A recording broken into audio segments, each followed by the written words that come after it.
Assalamualaikum warahmatullahi wabarakatuh. Bertemu kembali di channel Hermawan Haryati. Apa kabar kawan-kawanku semuanya? Dimanapun berada, mudah-mudahan sehat walafiat tanpa kurang suatu apapun.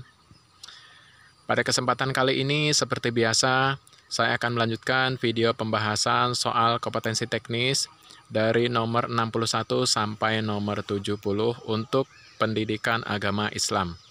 Disimak baik-baik soalnya, pahami jawabannya, mudah-mudahan dapat menjadi modal dalam menghadapi tes P3K dan tes CPNS. Jangan di-skip ya, karena setiap nomor adalah ilmu pengetahuan.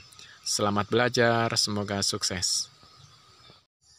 Langsung saja kita ke soal nomor 61. Menurut Imam Syafi'i, tata urutan sumber hukum adalah sebagai berikut, kecuali A. Al-Quran dan Al-Sunnah. B. Bila tidak ada dalam Al-Quran dan Al-Sunnah, ia berpindah ke ijma. C. Pendapat sebagian sahabat Nabi yang tidak diperselisihkan. D. Pendapat para sahabat apabila mereka berbeda pendapat. Untuk jawaban yang benar pada soal nomor 61 ini adalah D, yaitu pendapat para sahabat apabila mereka berbeda pendapat. Karena di sini yang diminta adalah kecuali.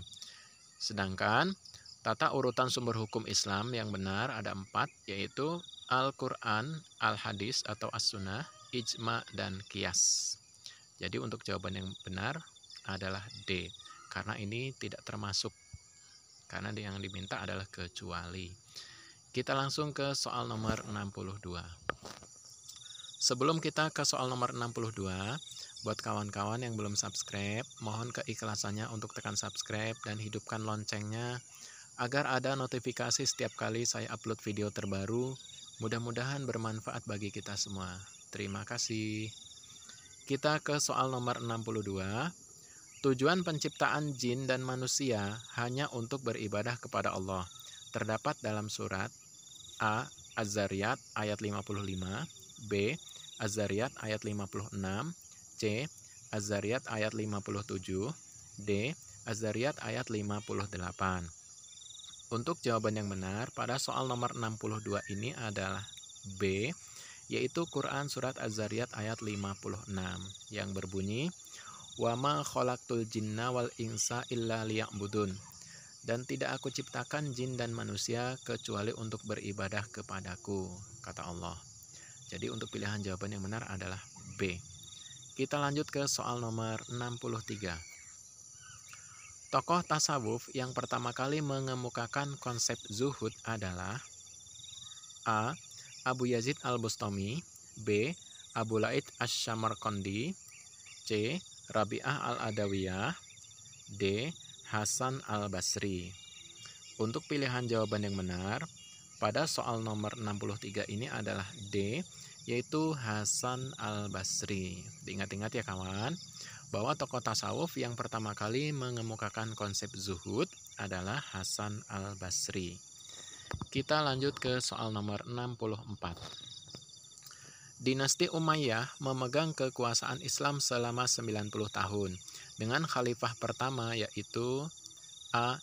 Ibrahim bin Al-Walid, B. Marwan bin Muhammad, C. Marwan bin Hakam, D. Muawiyah bin Abu Sufyan. Untuk jawaban yang benar pada soal nomor 64 ini adalah D, yaitu Muawiyah bin Abu Sufyan.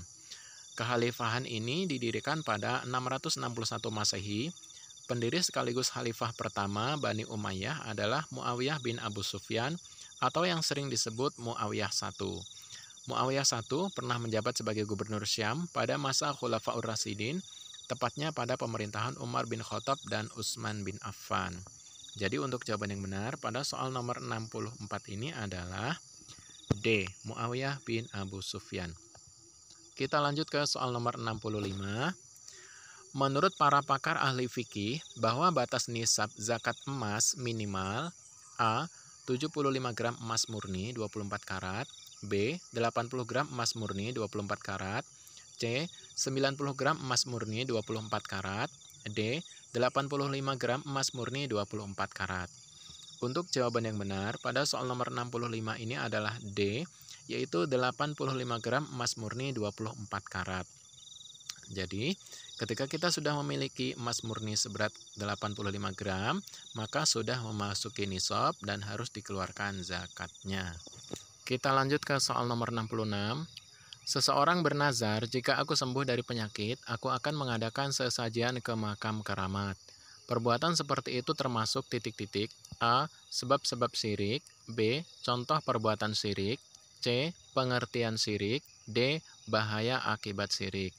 Untuk jawaban yang benar pada soal nomor 66 ini adalah B, yaitu contoh perbuatan syirik. Jadi memberikan sesajian ke makam keramat atau meminta pertolongan kepada selain Allah, itu termasuk perbuatan syirik atau musyrik. Jadi harus dihindari atau dijauhi. Kita lanjut ke soal nomor 67. Firman Allah yang menunjukkan arti Allah Maha memberi keamanan terdapat dalam titik-titik. A.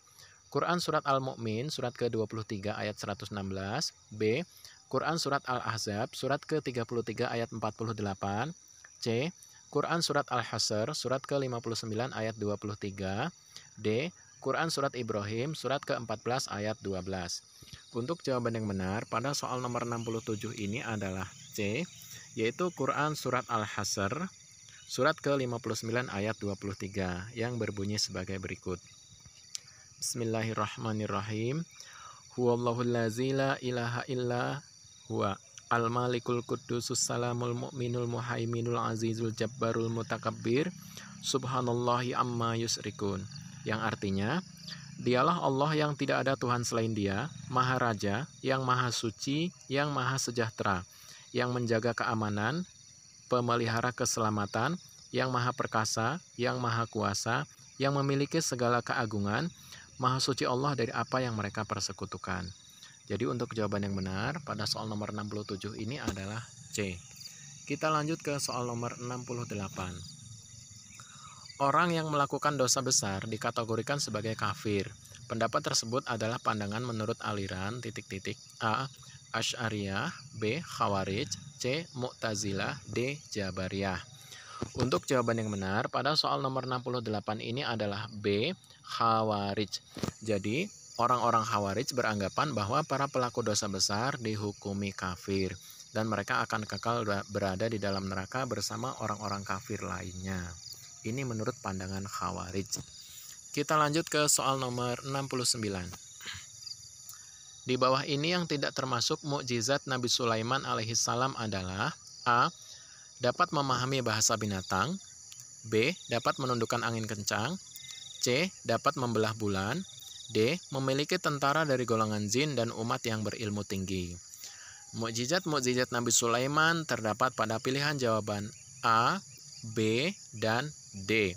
Sedangkan untuk pilihan jawaban C, dapat membelah bulan adalah mukjizat Nabi Muhammad SAW.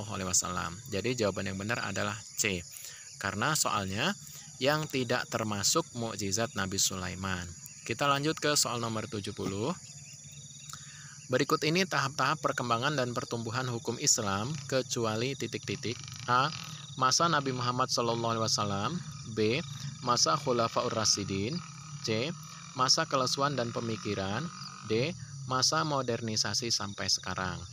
Untuk pilihan jawaban yang benar pada soal nomor 70 ini, silakan kawan-kawan tulis di kolom komentar ya. Untuk yang jawabannya benar, saya sematkan komentarnya. Saya sudah tahu jawabannya, tetapi saya ingin berbagi partisipasi.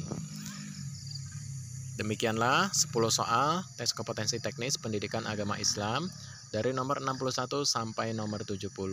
Silakan ditonton kembali, disimak baik-baik, dipahami soalnya, diingat-ingat jawabannya. Semoga dapat menjadi modal untuk menghadapi tes P3K dan tes CPNS. Kurang lebihnya saya mohon maaf. Saya akhiri. Wassalamualaikum warahmatullahi wabarakatuh. Selamat belajar, semoga sukses.